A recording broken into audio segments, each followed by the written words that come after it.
हम ही को कातिल कहेगी दुनिया, हमारा ही कत्लेआम होगा। हम ही कुएं खोदते फिरेंगे, हम ही पे पानी हराम होगा। वक्फ ट्रिब्यूनल को संसदीय शब्द ऐसे बताया जाता है जैसे वक्फ ट्रिब्यूनल कोई मजहबी खाप पंचायत हो। और मंत्री जी, मैं इस सदन में अलग ऐलान ये कहता हूं कि जब भी इस देश की जमीन को लहू की जरूरत होगी, आपसे 2 कदम आगे इमरान खड़ा मिलेगा। ये मैं आपसे यकीन दिलाते हुए कह रहा हूं। मैं आज जद पे हूं तो इतना खुशगुमान न हो, चिराग सबके बुझेंगे, हवा किसी की नहीं। नीतीश कुमार जी हो, चंद्रबाबू नायडू जी हो, चिराग पासवान जी हो, जयंत चौधरी जी हो, देवे गौड़ा जी हो, जीतन राम मांझी जी हो, सबको समझना पड़ेगा कि जब जंगल में आग लगती है तो न वो बरगद बचते हैं जो हवा को आंधी में तब्दील करते हैं, न वो बांस बचते हैं जो आपसी रगड़ से चिंगारी पैदा करते हैं। जिस वक्फ बिल को मुस्लिम महिलाओं को हक दिलाने वाला बताया जा रहा है, उसे संसद में पेश करने वाली पार्टी के पास न तो राज्यसभा में, न लोकसभा में, न देश की किसी विधानसभा में एक भी मुस्लिम महिला सदस्य नहीं।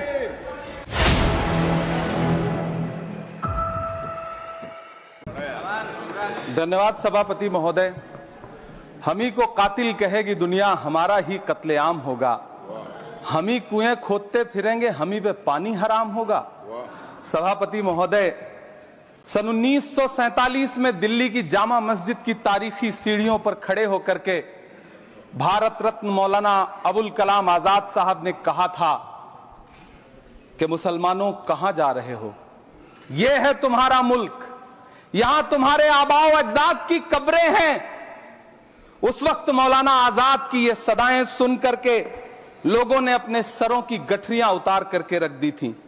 आज उसी दिल्ली में मौजूद देश की संसद में एक बिल आया है जो हमसे उसी जामा मस्जिद की सीढ़ियों के सबूत मांगेगा, जो उन्हीं सीढ़ियों के पास अपनी कब्र में सोए हुए मौलाना आजाद को फिर से कब्र से सदा देनी पड़ेगी कि ये जो कब्र है वो मेरी कब्र है, ये किसी सरकार की जागीर नहीं है। सभापति महोदय, मैं जहां खड़ा हूं इसी संसद भवन के सामने सड़क के उस पार अपनी कब्र में सोए हुए भारत के पूर्व राष्ट्रपति फखरुद्दीन अली अहमद की कब्र है।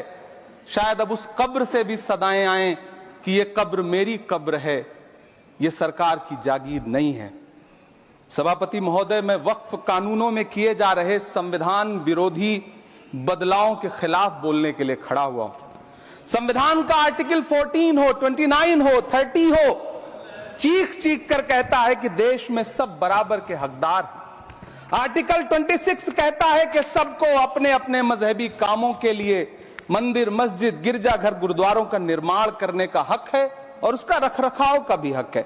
लेकिन डॉक्टर बाबा साहब अंबेडकर के संविधान को हर दिन कुचलने वाली यह सरकार देश के मुसलमानों से नफरत में इतनी अंधी हो गई है कि खुलेआम देश की संसद में देश सरकार के माइनॉरिटी मिनिस्टर साहब और होम मिनिस्टर साहब झूठ बोलते हैं और देश को गुमराह करते हैं, झूठ शब्द असत्य बोलते हैं। सरकार ने इस बिल का नाम उम्मीद रखा है।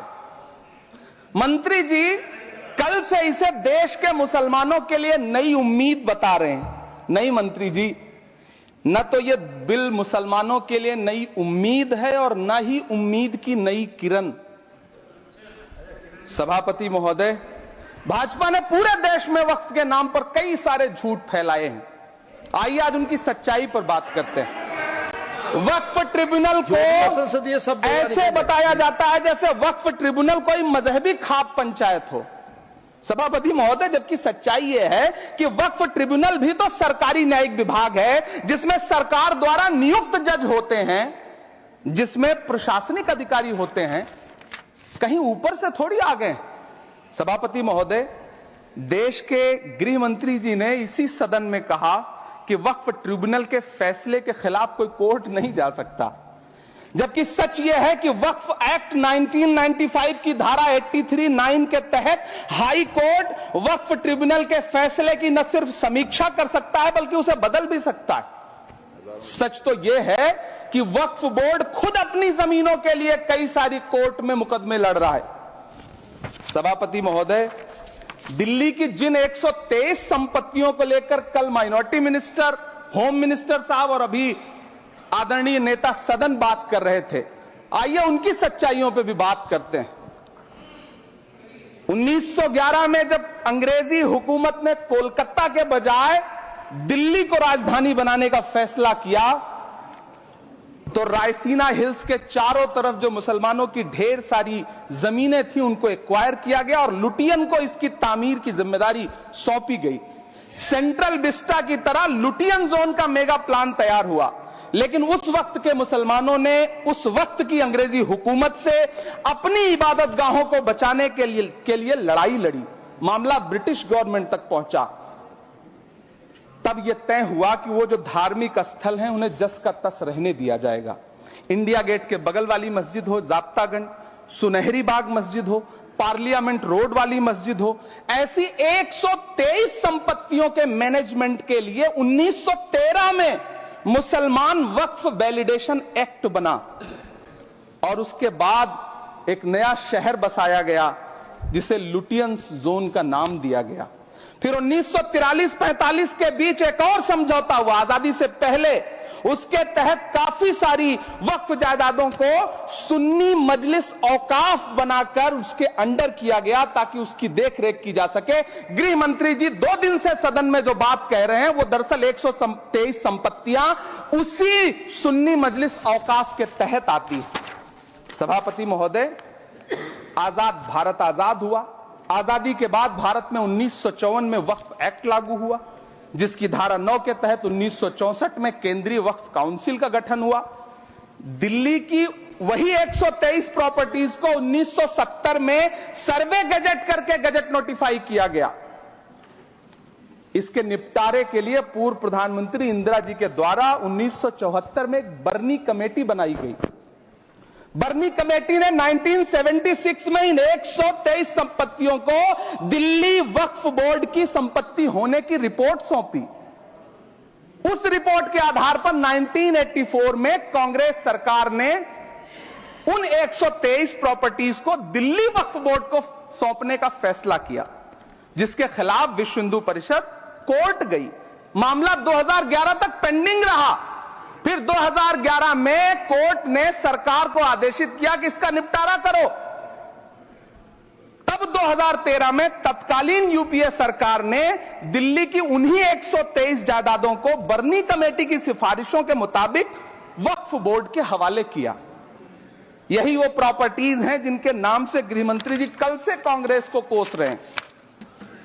फिर आई 2014 में भाजपा की सरकार, जो तब से इन जमीनों को हड़पने की साजिश कर रही है। जिस बिल को मुसलमानों के हुकूक की हिफाजत करने वाला बिल बताया जा रहा है, उसी को पेश करने के लिए और उस पर बात करने के लिए लोकसभा में भाजपा सरकार के पास एक भी मुस्लिम सांसद नहीं है। जिस वक्त, मैं लोकसभा कह रहा हूं, सुना करिए, जिस वक्फ बिल को मुस्लिम महिलाओं को हक दिलाने वाला बताया जा रहा है, उसे संसद में पेश करने वाली पार्टी के पास न तो राज्यसभा में, न लोकसभा में, न देश की किसी विधानसभा में एक भी मुस्लिम महिला सदस्य नहीं।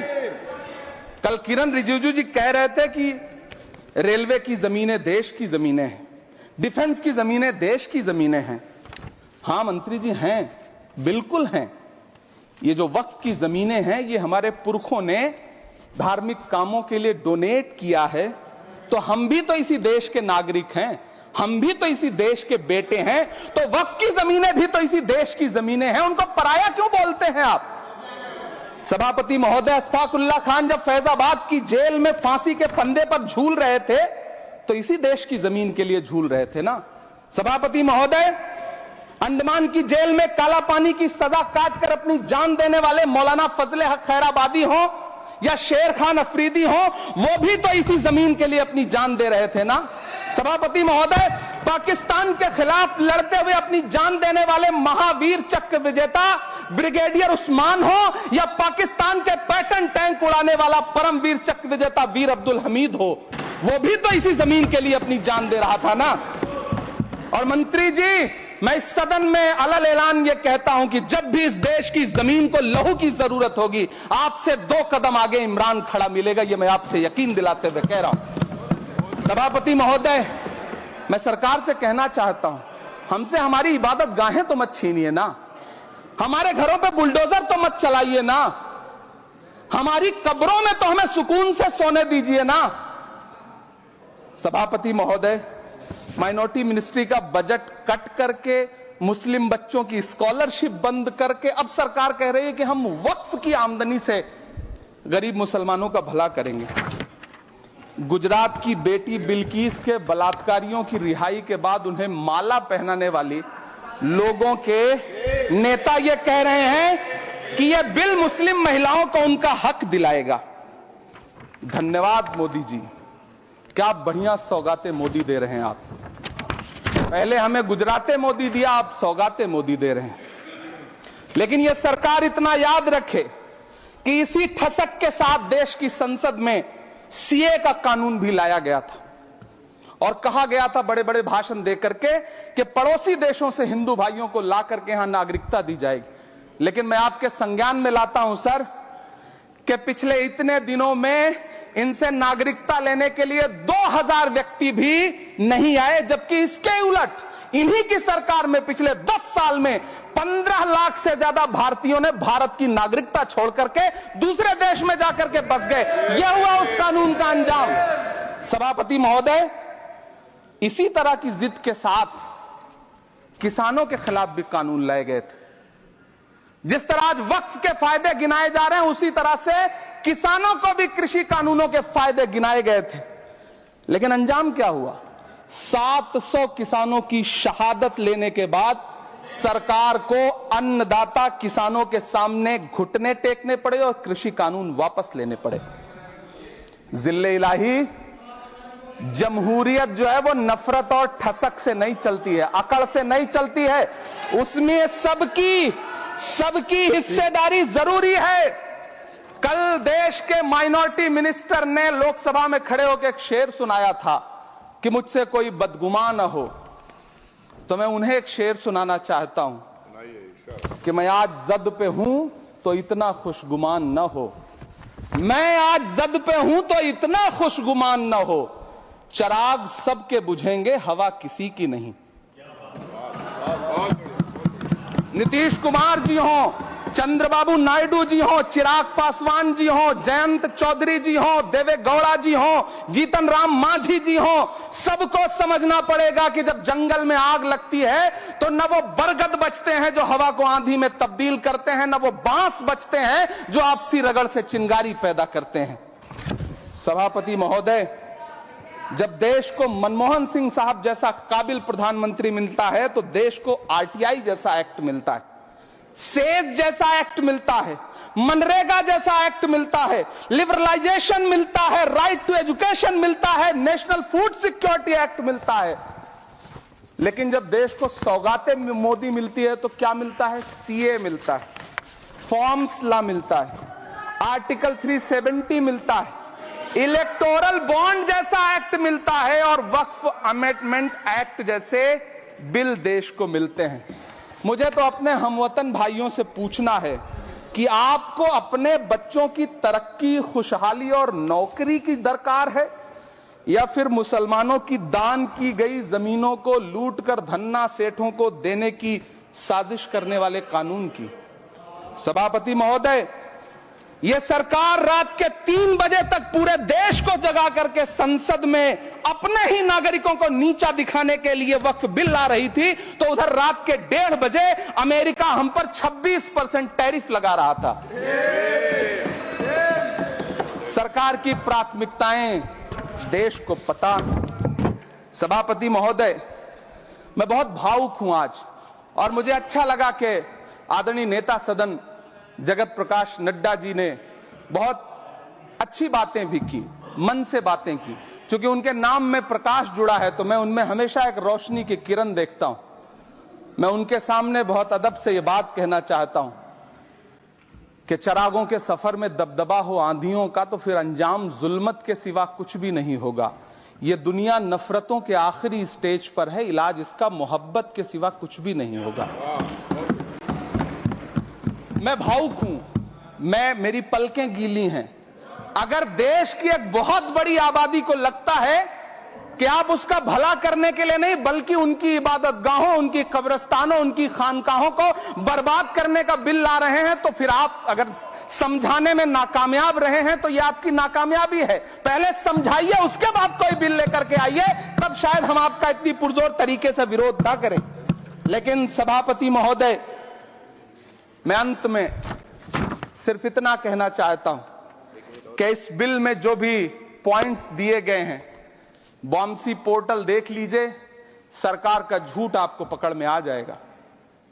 हम डरे नहीं हैं, हम सिर्फ सरकार से अपील कर रहे हैं कि हमें अपना समझिए, हम आपके अपने हैं, इस देश के नागरिक हैं और आप ताकत में हैं। संख्या बल के आधार पर बिल हो सकता है आप पास करा ले, लेकिन आपको यह बात समझनी पड़ेगी कि हम तो वो तारीख हैं, जहनों में रहना है जिसे, कागजी पुर्जे नहीं जो फाड़ डाले जाएंगे। जिस जमीन पर मैं खड़ा हूं ये मेरी पहचान है। आप आंधी हैं तो क्या मुझको उड़ा ले जाएंगे? आपको यह बात समझनी पड़ेगी।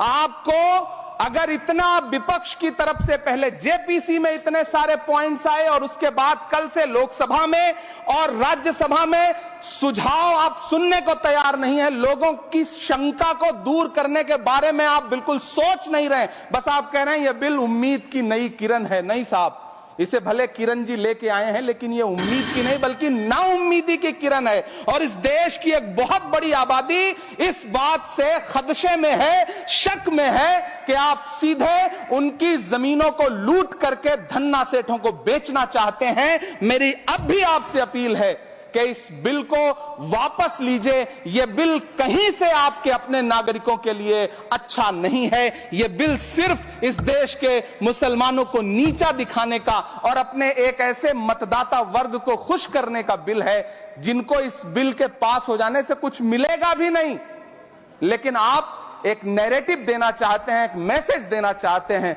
मेरी आपसे अपील है कि कृपया ये जो सबका साथ सबका विकास का नारा है, इस नारे को रत्ती भर तो चरित्रार्थ कर दीजिए। बहुत बहुत धन्यवाद।